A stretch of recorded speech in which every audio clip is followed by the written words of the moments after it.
Hello everyone, I'm Paul McGuire Grimes. Writer-director Mike Flanagan is one of the great Stephen King adapters, with turning his bestsellers into smart films with Gerald's Game and Dr. Sleep. Now he's turned to the Stephen King novella The Life of Chuck, and the result is deeply moving. It will be in limited release June 6th and wide release June 13th, and I want to talk about it. This is Paul's trip to the movies.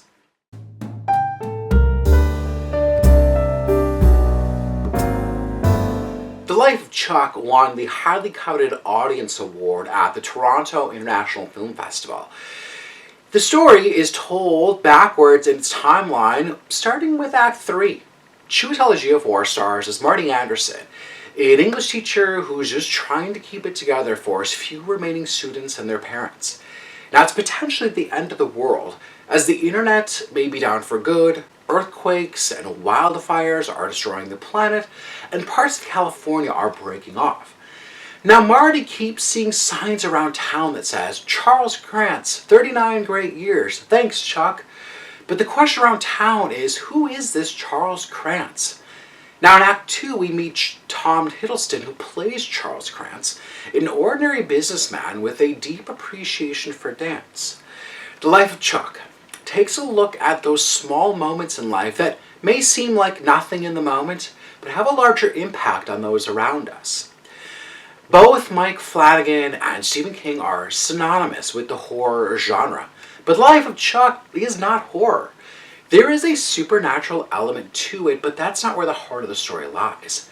This is the kind of story like The Shawshank Redemption or The Green Mile, where King really taps into our inner humanity and really asks us to restore our faith in something greater than ourselves. It's interesting to watch this film post-pandemic, when our climate change really continues to affect our world. I think it brings the reality of the story into focus as we consider what we want to do with the time that is given to us. Mike Flanagan and Stephen King are really playing with time in this piece, not only in how it's told in kind of non-linear order, but also how we choose to live in the present.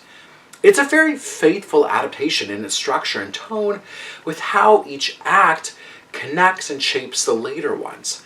Tom Hiddleston, Jacob Tremblay, and Benjamin Pajak all play Charles Krantz at different touch points, each bringing a vulnerability and a tenderness to Charles. It's easy to see why there are numerous signs saying, thanks Chuck. Now, this film is a true ensemble movie, given its nature of the story kind of taking place over the course of 30 years, with Mark Hamill also playing Charles's grandfather, and a very funny Matthew Lillard playing Marty Anderson's neighbor. And then you also have Mike Flanagan's usual company of actors that he uses in every project, with Samantha Sloyan, Raoul Coley, and Kate Siegel kind of popping up in supporting roles. Now, Nick Offerman plays the film's narrator, tapping into King's voice and tone, almost like King is kind of residing over this film.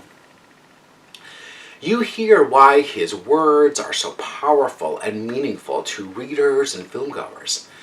The voiceover, along with the Newton Brothers' really meditative score, are kind of the threads to pull each act into one kind of cohesive movie. The Life of Chuck is deeply moving and inspiring, and that reminder that we are all multitudes. Stephen King and Mike Flanagan reiterate the importance of the human connection and believing in yourself. There won't be a dry eye in the theater. I'm giving The Life of Chuck 4.5 out of 5 ticket stubs. If you like my review today, click subscribe on my YouTube channel. I have some other movie reviews, some celebrity interviews, and I want to know, what are some of your favorite Stephen King page-to-screen adaptations, or some of your other favorite Mike Flanagan stories? Let me know in the comments. I'm a huge fan of Mike Flanagan's work. And then go to my website, paulstriptothemovies.com, for even more reviews.